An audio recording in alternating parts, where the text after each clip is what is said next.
সুপ্রিয় দর্শক, আসসালামু আলাইকুম। ফিরে আসলাম আপনাদের জন্য আরও একটি নতুন রেসিপি নিয়ে। আজ আমি আপনাদেরকে দেখাবো রাজহাঁসের মাংস নারিকেল দিয়ে আলু দিয়ে কিভাবে রান্না করতে হয়। এই রাজকীয় রাজহাঁসের মাংস রান্না করতে গিয়ে আমি প্রথম থেকে একেবারে শেষ পর্যন্ত আপনাদেরকে দেখাবো। এটা জবাই থেকে শুরু করে একেবারে রান্না পর্যন্ত আজকে দেখানো হবে। এজন্য ভিডিওটি প্রথম থেকে শেষ পর্যন্ত দেখবেন। এই রাজহাঁসটি বাজার থেকে কিনে নিয়ে আসা হয়েছে এবং রাজহাঁসের গলা খুব লম্বা হওয়ায় এটা ধরা একটু ঝামেলা হয়ে যায়। এভাবে ধরে যদি জবাই করেন তাহলে কোনো সমস্যা হবে না। একদিকে রাজহাঁস জবাই করা হচ্ছে এবং অন্যদিকে আমরা চুলায় গরম পানি দিয়েছি, কারণ গরম পানি ছাড়া এই রাজহাঁস পরিষ্কার করা খুবই কঠিন ব্যাপার হয়ে দাঁড়াবে। আবার যদি গরম পানি ব্যবহার না করা হয় তাহলে আবার অনেক সময়ও লাগবে। দেখুন, গরম পানিতে একবার ডুবানোর পরে খুব দ্রুত এটা পরিষ্কার করে নেওয়া হয়েছে। এখন শুধু ছোট ছোট যে লোমগুলো আছে সেগুলো পরিষ্কার করা হবে। এটা আমাদের গরম পানি দিয়ে পরিষ্কার করতে টোটাল সময় লেগেছে প্রায় আধা ঘন্টার মতো। আধা ঘন্টা পরে আমরা এগুলো ছোট ছোট যে লোমগুলো আছে সেগুলো আমরা পরিষ্কার করেছি। অনেকে এগুলো শন দিয়েও পরিষ্কার করে নিতে পারেন, তাহলে খুব দ্রুতই হয়। আমাদের পরিত্যক্ত মাটির চুলাতে আমরা আগুন জ্বালিয়েছি এই রাজহাঁস পোড়ানোর জন্য।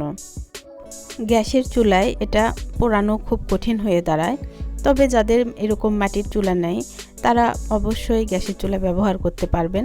তবে অনেক সময় এটা একেবারে ছোট ছোট পিস করে নিয়েও আপনারা গ্যাসের চুলায় এভাবে এই চামড়াগুলো পোড়াতে পারেন, কারণ চামড়াগুলো পোড়ালে এর যে ছোট ছোট একেবারে লোমগুলো আছে সেগুলো হালকা বের হয়ে আসে এবং বের করতে সুবিধা হয়। অর্থাৎ এইরকম পরিষ্কার করার পরে এই পোড়ানোর পরেও আমাদের লোম তোলার কিছু কাজ থাকে। হাঁসের মাংস রান্না করার চাইতে হাঁস জবাই করে এই পরিষ্কার করার পর্বটা খুবই কঠিন ব্যাপার। এটা একেবারে মেয়েদের জন্য খুবই ঝামেলা হয়ে দাঁড়ায়। কিন্তু তাই বলে কি হাঁসের মাংস আমরা খাবো না? অবশ্যই খাবো, কারণ হাঁসের মাংসের মতো এরকম সুস্বাদু মাংস আর হতেই পারে না। গরু কিংবা খাসির মাংস কিংবা মুরগির মাংস, যে মাংসের কথাই বলুন, হাঁসের মাংসটা আলাদা একটা স্বাদ। এবং এই রাজহাঁস এবং পাতিহাঁস, যে হাঁসটাকে আমরা দেশি হাঁস বলি সেটা আমাদের এলাকায় পাতিহাঁস বলে, সেটা স্বাদ আবার আরেক রকম। দুই হাঁসের স্বাদ আবার দুই রকম। আজ আমি আপনাদেরকে রাজহাঁসের মাংস রান্না করে দেখাবো। দেখুন, রাজহাঁসের গলাটা অনেক লম্বা হওয়ায় কিভাবে এটা কাটা হচ্ছে, অর্থাৎ গলা থেকে প্রথমে চামড়াটা কেটে নেওয়া হয়েছে। অবশ্য এই হাঁসটা আজকে কাটতেছে আমার বড় ননদ। উনি হাঁস কাটা এবং মাছ কাটার ব্যাপারে খুবই এক্সপার্ট। আমাদের বাসায় উনি যখনই আসেন এগুলো কাটার কাজ উনিই করেন। প্রথমে গলার চামড়াটা কেটে নেওয়ার পরে উনি দুই পাখার অংশটা কেটে নিচ্ছেন। পাখার অংশ কাটার পরে উনি এক এক করে পায়ের অংশটাও কেটে নেবেন। অনেক ধারালো বটি কিংবা দা ছাড়া এরকম বড় হাঁস কিংবা বড় মুরগি কাটা সম্ভব নয়। এজন্য আপনারা চেষ্টা করবেন ধারালো বটি, বড় কিংবা দা ব্যবহার করতে। যদিও আমরা এই বটির পাশাপাশি দা ব্যবহার করেছি, কারণ রাজহাঁসের হাড়গুলো খুব শক্ত হয়ে থাকে। দেখুন, এভাবে ভুঁড়িগুলো বের করার পরে এটার যে গলার অংশটুকু থাকবে সেগুলো দা দিয়ে কেটে নেওয়া হবে, কারণ গলার সঙ্গে যে বুকের হাড়গুলো আছে সেগুলোও খুব শক্ত। ভুঁড়িগুলো থেকে আপা কলিজাটা আলাদা করে নিয়ে কলিজাতে যে পিঠটা থাকে সেটা খুব সাবধানে কেটে ফেললেন। এখন যে অংশগুলো বটিতে কেটে নেওয়া যাবে সেগুলো বটিতে কেটে নেওয়া হচ্ছে, আর যেগুলো কাটা যাচ্ছে না সেগুলো দা দিয়ে কেটে নেওয়া হচ্ছে। এরকম বড় হাঁস কাটা খুবই শক্ত কাজ আমার কাছে মনে হয়।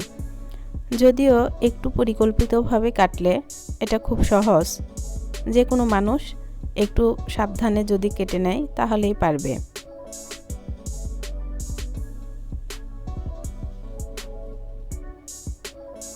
আজ এই হাঁসটা রান্না করা হবে নারকেল দিয়ে এবং তার সাথে একটু পরিমাণে আলু দেওয়া হবে।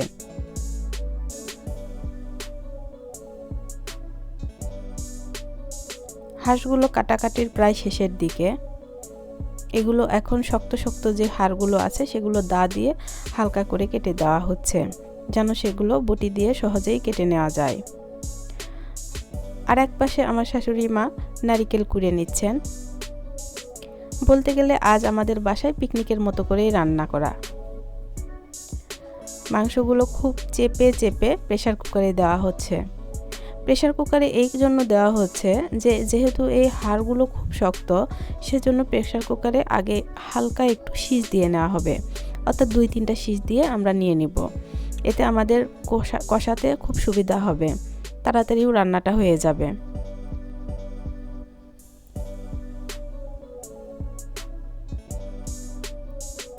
এখন দিয়ে দেওয়া হবে 2 কাপ পরিমাণে পেঁয়াজ, 2টা তেজপাতাও তার সঙ্গে আছে।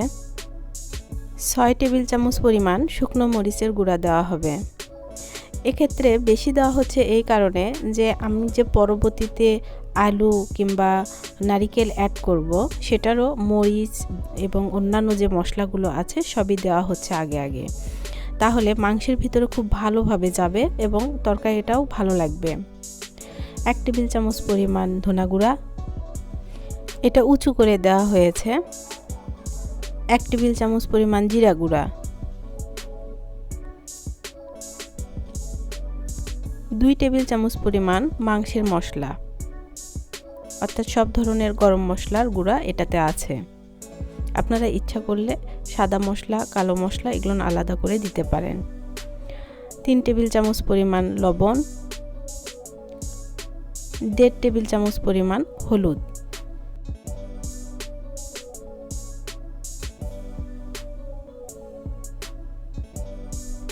দিয়ে দেওয়া হবে 6 টেবিল চামচ পরিমাণ আদা রসুন বাটা, 1 কাপ পরিমাণ সরিষার তেল। এটা এখন খুব ভালোভাবে মেখে নেওয়া হবে। প্রেসার কুকারে মাংস রান্নার কথা শুনে অনেকেই বলেন যে মাংসের স্বাদ কমে যায়, মাংসের স্বাদ থাকে না এবং এটা একেবারে পানসে লাগে। কিন্তু আমার টিপস যদি আপনারা ফলো করেন তাহলে কখনোই প্রেসার কুকারের মাংস রান্নাটা পানসে লাগবে না এবং স্বাদ অটুট থাকবে। অল্প সময়ে খুব মজাদার করে রান্না করা যাবে। প্রথম টিপস হচ্ছে অবশ্যই মাংসের পানিটা একেবারে চিপে চিপে, অর্থাৎ পানি ঝরিয়ে আপনারা উঠিয়ে দিবেন। দ্বিতীয় টিপস হচ্ছে একদম মাংস মাখানোর পরে হাতটা ধুয়েও যে পানি দেওয়া সেটাও দিবেন না, বেশি করে তো দিবেনই না। একটু পরিমাণে যে হাত ধুয়ে পানি দিবেন সেটাও দিবেন না, না দিয়ে আপনারা ওই রকম করেই উঠিয়ে দিবেন। আপনারা খেয়াল করেছেন আমিও সেভাবেই দিয়েছি। মাংসে কোনো প্রকার পানি না দেওয়ার পরও দেখুন মাংস থেকে কেমন পানি বের হয়েছে এবং এই পানিটাই আমি খুব ভালোভাবে এখন কষিয়ে নিব। আমি প্রেসার কুকারে মাত্র 3টি সিটি দিয়ে নিয়েছি। আপনাদের প্রেসার কুকার অনুযায়ী আপনারা দিয়ে নেবেন।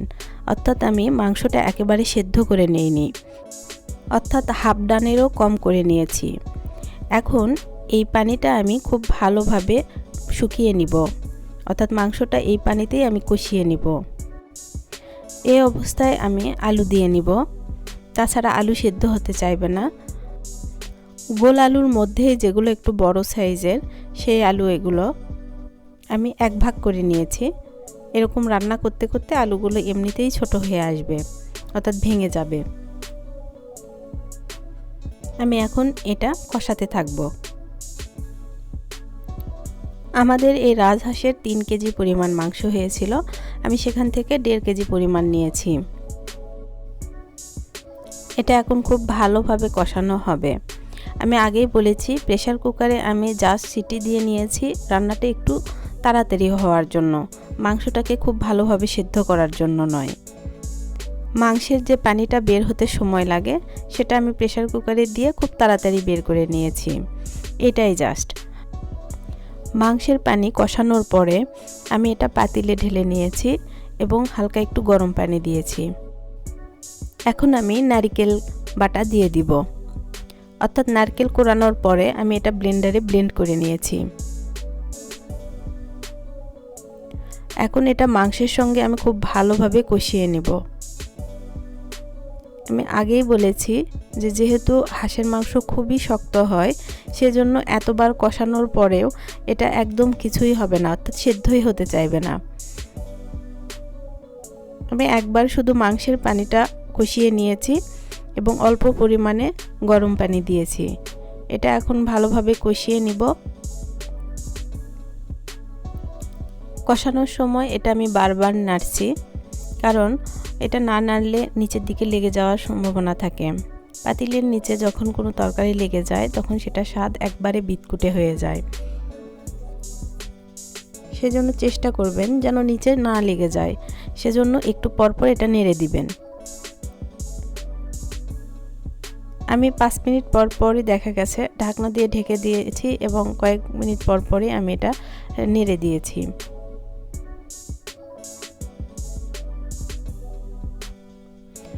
পানি একেবারে শুকিয়ে আসলে আমি গরম পানি দিয়ে দিলাম। আমি 2 কাপ পরিমাণ গরম পানি দিয়েছি।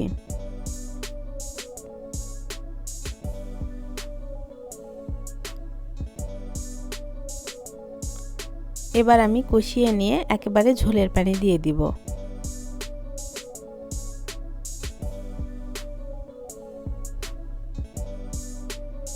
এখন একটু ঢেকে দিলে কোনো সমস্যা নেই, কারণ লেগে যাওয়ার সম্ভাবনা নেই, কারণ এখনই পানি দেওয়া হয়েছে। তারপরও কিছুক্ষণ পর পরই এটা নেড়ে দিবেন যেন নিচে না লেগে যায়। আশ্বিন কার্তিক মাসে বাংলাদেশের গ্রামাঞ্চলে হাঁসের মাংস খাওয়ার একটা প্রচলন আসে, অর্থাৎ পিঠাপুলির মতো এই হাঁসের মাংস খাওয়ারও আমেজ শুরু হয়। এই সময়ের হাঁসের মাংস নাকি খুবই মজা লাগে। দেখুন আমার হাঁসের মাংস রান্না প্রায় হয়ে এসেছে। এই রাজকীয় রাজহাঁসের মাংস রান্না রাজকীয়ভাবেই করতে হয় এবং এর স্বাদটাও রাজকীয় হয়। আমার কাছে খুবই পছন্দের একটা খাবার এটা। আশ্বিন কার্তিক মাসে নারিকেল দিয়ে এই হাঁস রান্নার রেসিপিটা বাংলাদেশের একটি ঐতিহ্যবাহী রেসিপি। তো বন্ধুরা, আমার এই ভিডিওটি যদি ভালো লেগে থাকে তাহলে অবশ্যই একটি লাইক দিয়ে কমেন্ট করে আমাকে জানাবেন। আর এরকম নিত্য নতুন ট্রেডিশনাল রেসিপি পেতে আমার চ্যানেলটি সাবস্ক্রাইব করে অল নোটিফিকেশন বেল আইকনটি ক্লিক করবেন, যেন আমি ভিডিও আপলোড করা মাত্র আপনাদের কাছে নোটিফিকেশন চলে যায়। আমি আবার গরম পানি দিয়ে নিলাম এবং আমি আপনাদেরকে একটু পরে দেখিয়ে দিব যে প্রেসার কুকারে আমি হালকা একটু সিটি দিয়ে নেওয়ার পরেও দুইবার কষানোর পরেও এই মাংসটা একেবারেই শক্ত আছে, অর্থাৎ অন্য কোনো মাংস হলে একেবারে গলে যেত, কিন্তু এটা তা যায়নি। দেখুন এরকম কেমন দেখা যাচ্ছে, যে বোঝাই যাচ্ছে দেখে যে কেমন আস্ত আছে এবং একদম শক্ত আছে। এটা আর একটু সিদ্ধ হতে হবে, এজন্য আর একটু কষিয়ে নিয়ে আমি ঝোলের পানি দিয়ে দিব। রাজহাঁসের মাংসের চেয়ে হাড় বেশি থাকে এবং এই হাড়গুলো খুবই শক্ত থাকে, এজন্য এটা ভালোভাবে কষিয়ে নিয়ে সিদ্ধ করতে হয়, তা না হলে এটা খেতে পারবেন না এবং মজাও লাগবে না। আবার একেবারে বেশি সিদ্ধ হলেও ভালো লাগবে না, সেটা আপনারা বুঝে শুনে কষিয়ে নেবেন। আমার এই হাঁসের মাংসটা বেশি শক্ত হওয়ায় বেশি কষাতে হয়েছে। আপনাদের যদি 1 থেকে 2 বার কষাতেই সেদ্ধ হয়ে যায় তাহলে আপনারা সেই অবস্থায় রেখে দিবেন। আমি এই অবস্থায় লবণ চেখে নিয়ে দেখলাম একটু লবণ দিতে হবে। লবণ প্রথমে বেশি হয়ে যাওয়ার চেয়ে একটু কম হওয়া ভালো, পরবর্তীতে লবণ দেওয়া যাবে। আমার রান্না হয়ে এসেছে, আমি এখন চুলা বন্ধ করে দিব। আমি এই অবস্থাতেই রেখে দিব।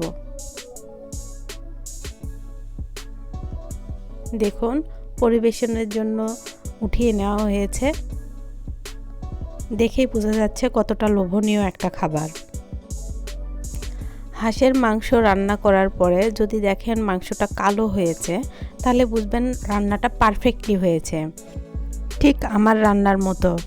তো বন্ধুরা, ভালো থাকবেন, সুস্থ থাকবেন। আল্লাহ হাফেজ।